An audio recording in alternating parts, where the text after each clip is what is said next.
Bienvenidos a Ciencia pero no ficción. Prepárate para que exploremos juntos la trayectoria del conocimiento, desde una simple pregunta hasta el impacto que el saber puede tener en nuestra sociedad. Aquí hablaremos sobre cómo la ciencia y la educación se entrelazan e impactan cada faceta de nuestra vida, porque la ciencia es más que datos y descubrimientos. Esto es Ciencia pero no ficción.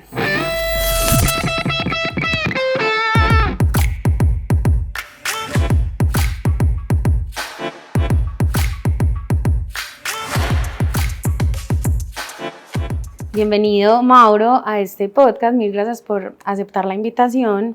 La idea es que hoy le contemos un poquito más a los que nos están escuchando y viendo cómo ha sido tu proceso, quién eres tú y cómo ha sido tu proceso de emprender desde las artes y las humanidades. Bueno, Meli, muchas gracias por la invitación. Yo soy Mauricio Vázquez, actualmente dirijo el área de creación de la Escuela de Artes y Humanidades. Y me monté con la universidad y con innovación y contigo específicamente y tu equipo en un proceso de intraemprendimiento alrededor de la fábrica de contenidos.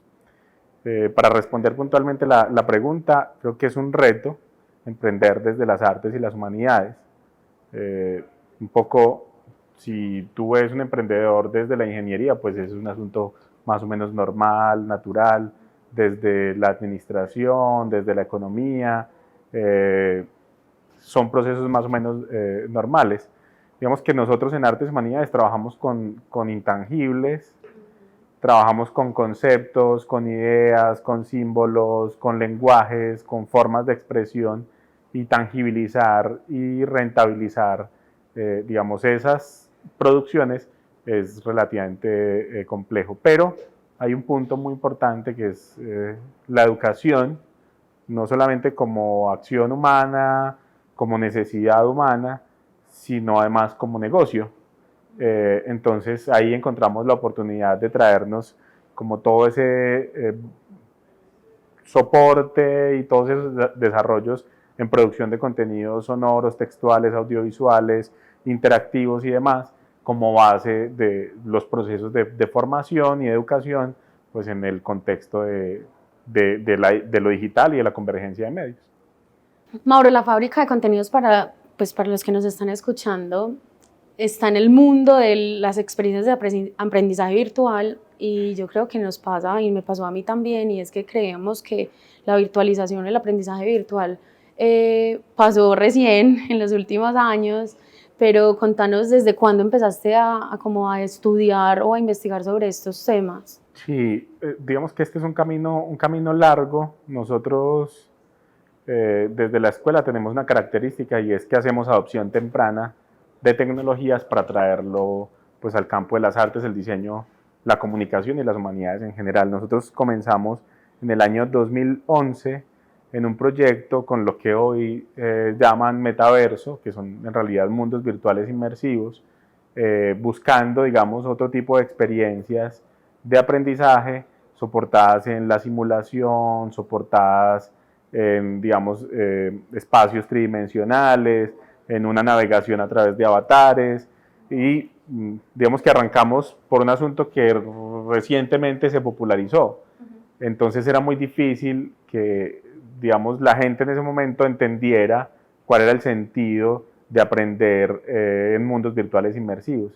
Y paulatinamente fuimos como desagregando y articulando esas experiencias en otros proyectos de investigación, creación y de consultoría asociados al desarrollo de experiencias de aprendizaje digital. Uno de los hitos probablemente más importantes para el proceso de fábrica fue un proyecto que desarrollamos con MinCiencias y con la Gobernación de Antioquia, en donde desarrollamos una plataforma para aprender de manera transmedial, es decir, para aprender usando mundos virtuales inmersivos, pero usando también un gestor de contenidos educativos, pero usando también audiovisuales y desarrollando procesos de aprendizaje colaborativo. Entonces ese proyecto, orientado al tema universidad digital, que fue antes de la pandemia, nos permitió como recoger esa exploración de muchos años, integrar muchos saberes. Ahí pues aparece como mi socio en esta aventura, que es Alejandro Cárdenas, con todo lo que él conoce y ha desarrollado alrededor de experiencia de usuario en contextos transmedia, por ejemplo, y se juntan como los superpoderes y aparece Giant, ¿cierto? Giant es eso, es una plataforma para gestionar el aprendizaje colaborativo a través de retos usando entornos 3D, digamos, contenidos interactivos, contenidos audiovisuales, contenidos sonoros y una plataforma que estaba preparada, programada y diseñada para ese propósito. Nosotros nos suele pasar y es que tenemos muchas creaciones o descubrimientos en la universidad y que pues venimos trabajándolo, como lo dices Mauro, desde hace mucho tiempo, pero hay momentos de mercado que nos catapultan y en este caso pues fue la pandemia. La pandemia puso el tema de aprendizaje virtual en boca de todos, en la cabeza de todos. Y cuando nosotros pues, encontramos los superpoderes que tú dices de este equipo de trabajo, decidimos entonces salir a contarle al mercado las capacidades que teníamos aquí en la universidad y tuvimos una grata sorpresa y fue que salimos a validar, que es como el término cuando estamos hablando de negocio, y empezamos a vender. Cuando empezamos a vender, contanos un poquito como la experiencia de ustedes cuando el mercado nos empezó a dar un montón de señales. ¿Cómo fue esa experiencia en particular para ti, para el equipo de trabajo? Bueno, fue un asunto muy interesante porque creo que descubrimos el diferencial que ofrece tener como un respaldo académico, investigativo, pero además de experimentación en un campo específico. Entonces, mientras otras empresas estaban hablando de SCORM, por ejemplo, que es un estándar básicamente de empaquetamiento, nosotros habíamos construido un marco de trabajo y un modelo propio para gestionar la producción y el proceso, digamos, de creación de experiencias de aprendizaje. Entonces teníamos, o lo que descubrimos era que eso que para nosotros era parte natural, como el proceso de investigación y desarrollo, pues era en realidad un asunto que tenía una dosis de innovación y nos ofrecía un diferencial respecto a los otros, digamos, actores que estaban en el mercado. El detonante, digamos, de la pandemia, que hacía que la educación virtual fuera más o menos ciencia ficción en otros momentos, pues lo que hizo fue poner en manos de las tías, los tíos, las abuelitas y los abuelitos dispositivos móviles, perderle el miedo a las videollamadas, perderle el miedo, digamos, a los contenidos interactivos, y eso facilitó el asunto. Nosotros teníamos digamos, respaldo en historia y proceso, teníamos este diferencial, y ahí lo desafiante era traducirle esto a los responsables de las unidades de formación de las organizaciones, de las empresas con las que estábamos trabajando. Al final, creo que el punto clave de ese proceso fue la simplificación. Entonces, EduLogs, por ejemplo, que es el marco de trabajo que nosotros usamos, simplifica de cara a las organizaciones pues el proceso, ¿cierto? Y eso hace que la gente diga, aquí hay una cosa que yo no he escuchado en otro lado, que me están hablando de SCORM, que me están hablando de Moodle o de un LMS cualquiera, y nosotros estábamos hablando de básicamente cómo se configuraba la experiencia, ¿cierto? Un momento en donde había un aprendizaje conceptual, un momento en donde hay una aplicación, un momento en donde hay una navegación libre, digamos, a partir de contenidos que son curados y retomados de distintos contextos, una evaluación que puede no parecer una evaluación sino un juego, digamos, eso junto terminó siendo atractivo para distintas organizaciones.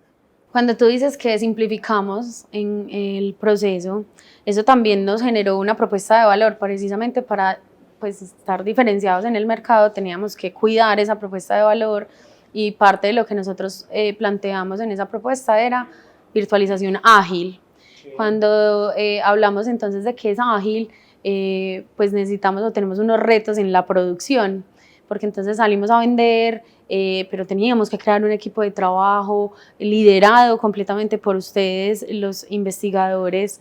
¿Cuáles fueron los principales retos ahí, Mauro, de como transmitir ese conocimiento al equipo de trabajo. Entonces ahí digamos que teníamos una ventaja y es que nosotros no desarticulamos la investigación de la docencia y la transferencia antes que transferencia a mercado a través de negocio es una transferencia interna a nuestros programas de formación. Entonces con Alejandro Cárdenas, con Paula Colorado, teníamos digamos, un equipo de gente formada en pregrado y en posgrado en estas lógicas, digamos, de convergencia de medios. Entonces ahí ya había como una semillita sembrada y, digamos, la otra parte de la spin-off, que es el modelo DAT, ¿cierto? Pues ayudaba de alguna manera, y ese fue un trabajo muy juicioso que hicieron primero Alejandro y Paula, y era bajar esas categorías conceptuales a roles de equipo y a funciones, y a modelar procesos de manera, digamos, de manera detallada, ¿cierto? Porque, digamos, uno de los problemas de la virtualización es que, como se supone que es un asunto de grabar un video o de subir un PDF a un LMS, a un gestor de contenidos educativos, pues eso se asume que se da naturalmente, ¿cierto? Como no se conoce como el detalle y el detrás de cámaras tan denso, tan complejo, tan interdisciplinario que hay. Entonces, digamos que ellos lograron, Alejandro y Paula, lograron operacionalizar el modelo, digamos, de aprendizaje,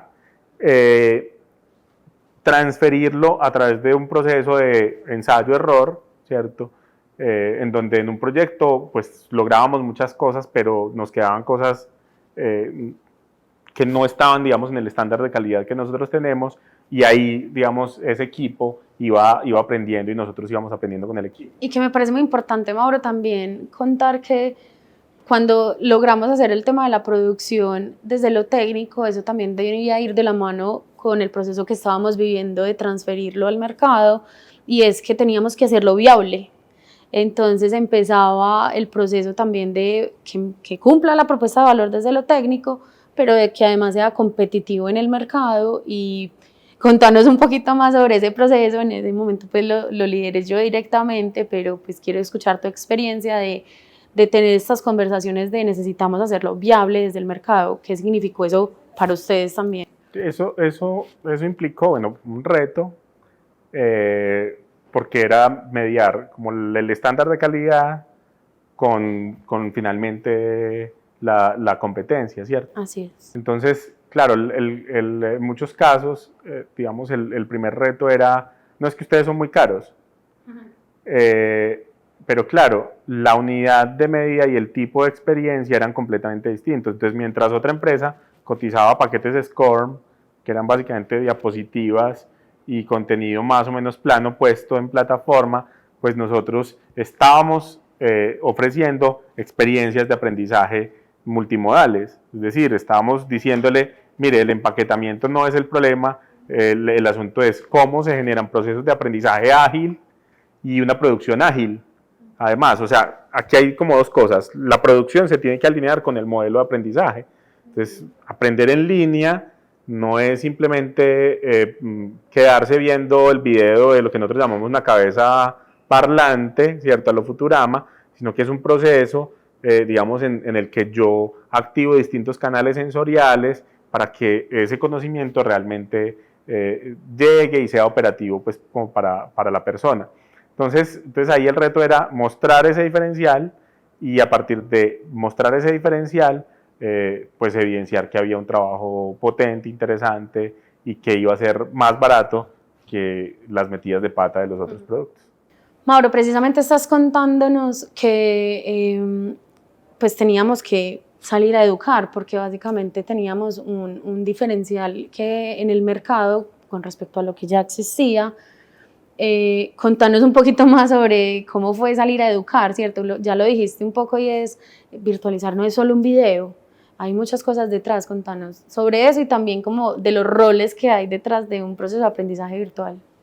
Bueno, hay una anécdota muy bacana con una organización que tenía una unidad de formación a su interior cuando nosotros le presentamos una propuesta, digamos, la responsable de esa unidad decía, es que eso nosotros ya lo hacemos.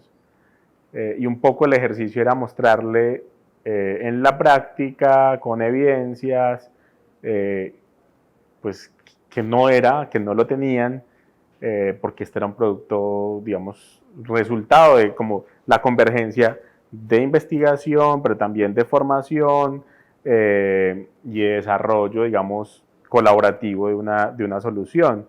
Ese ejercicio se trabajó como en varios asuntos, conversaciones largas, pero además la construcción del demo de fábrica. Creo que el demo de fábrica es un muy buen hito del proceso, porque era, digamos, la materialización en un curso ideal, ¿cierto? Ideal no, o sea, que al mismo tiempo funcionaba.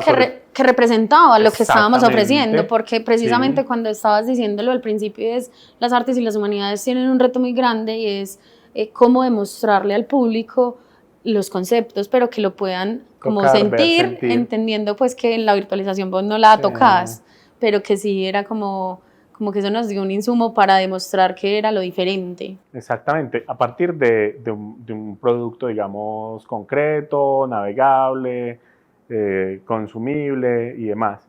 Entonces, ahí hay un punto, digamos, de quiebre muy importante, que además hablaba sobre educación. El demo está enfocado en ambientes y en experiencias de aprendizaje a través de mundos virtuales, a través de digamos, nuevas metodologías para el diseño de entornos de aprendizaje, que es un asunto que creo que esta conexión entre academia y emprendimiento hace potente, y es que si tú evalúas los modelos sobre los cuales trabajan muchas de las empresas en este sector, son modelos que ya han sido reevaluados, ¿cierto?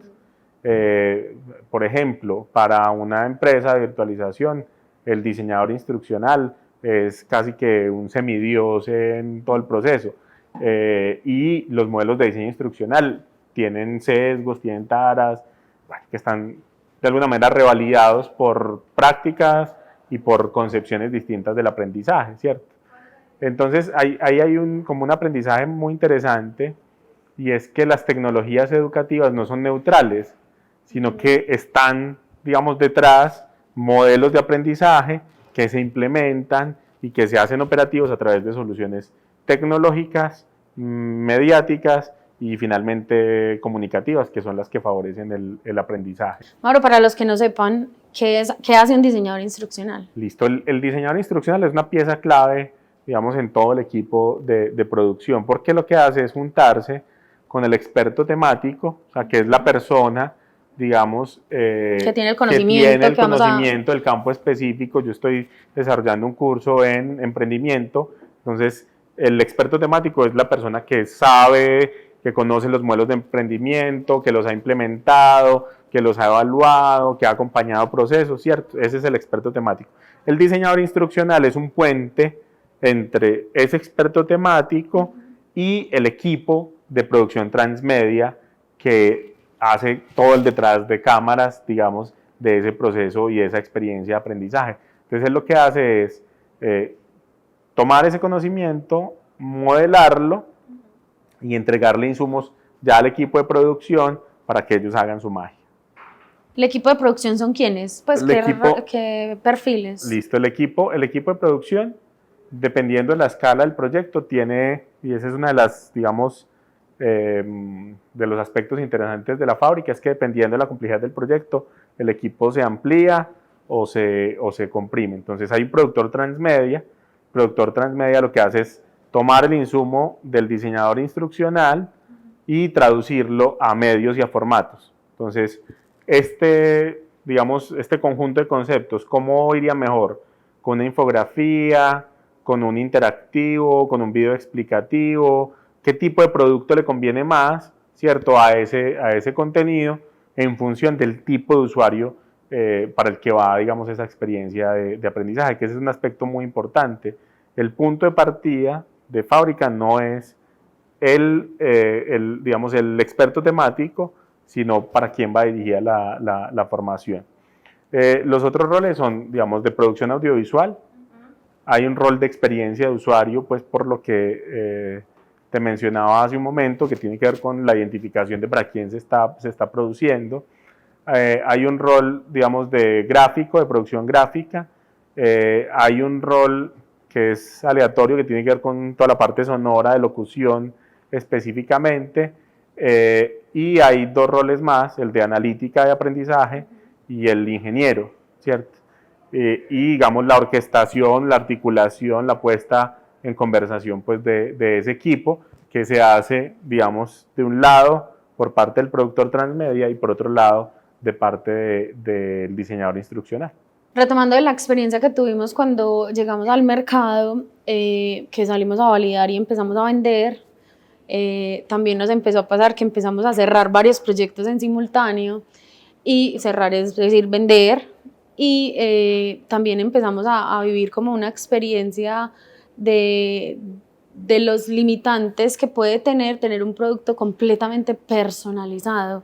Ahí tuvimos un reto de estandarización de esa producción que estabas contando hace unos minutos. ¿Cómo fue esa experiencia de transformar el resultado de investigación a adaptarlo a lo que necesitamos como negocio? Sí, ahí nuevamente Alejandro Cárdenas y Paula hicieron su magia y era, digamos, nuevamente traducir la concepción de aprendizaje, la concepción, digamos, de producción, de creación para experiencias de aprendizaje a procesos y a roles, ¿cierto? Además digamos, de esa tarea, lo que descubrimos era que no podíamos hacer, digamos, cosas específicamente para cada una de las organizaciones, con cada uno de los caprichos, intereses y particularidades, pero tampoco podíamos despersonalizar la experiencia. Entonces era como encontrar un punto intermedio, y ahí es donde Alejo lo que hace es modelar como 3 tipos de experiencia más o menos estándar, ¿cierto? Una experiencia básica, de bajo presupuesto, por decirlo de alguna manera, una experiencia intermedia y una experiencia con todos los elementos que permiten explorar pues como las posibilidades de los ambientes virtuales de aprendizaje y el aprendizaje digital. Entonces había como una agrupación ahí, detrás hubo un proceso de agrupación, como las características que el proceso le podía entregar finalmente al cliente, ¿cierto? Y sobre esa base saber, digamos, qué era lo que se estaba cotizando, qué era lo que necesitaba y qué era lo que podía de alguna manera pagar el cliente sin perder, digamos, el estándar de calidad que pues como universidad y que como emprendimiento tenemos. Mauro, escuchando toda tu experiencia, pues este proceso de transferencia de tecnología pues, y de conocimiento del mercado es una montaña rusa.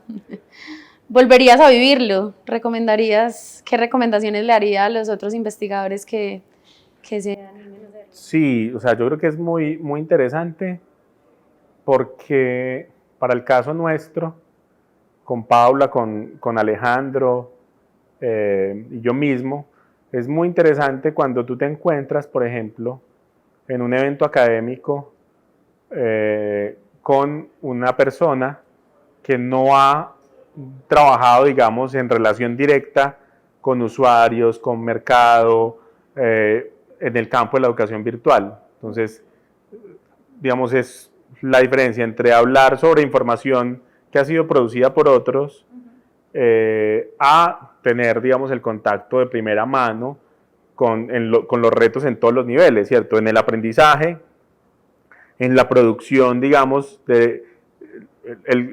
digamos, el sistema de contenidos, medios, plataformas, tecnologías para favorecer ese aprendizaje y la conexión con las necesidades de las personas y las organizaciones que detonan esos procesos. Entonces, tener todo ese circuito, haber enfrentado como las dificultades de venderle a un cliente difícil que está diciendo cuál es tu diferencial, y luego tener una conversación conceptual académica con ese trasfondo es muy interesante y marca una diferencia sustancial pues en la conversación. Casi que uno identifica realmente como el valor del saber empírico en contexto en relación con el saber puramente teórico, sin que pierda valor uno u otro. Es decir, de cara a la competencia con otras organizaciones, saber hace la diferencia, porque hay modelos que respaldan el proceso de producción, el proceso de desarrollo tecnológico. Y de cara, digamos, al mundo puramente académico,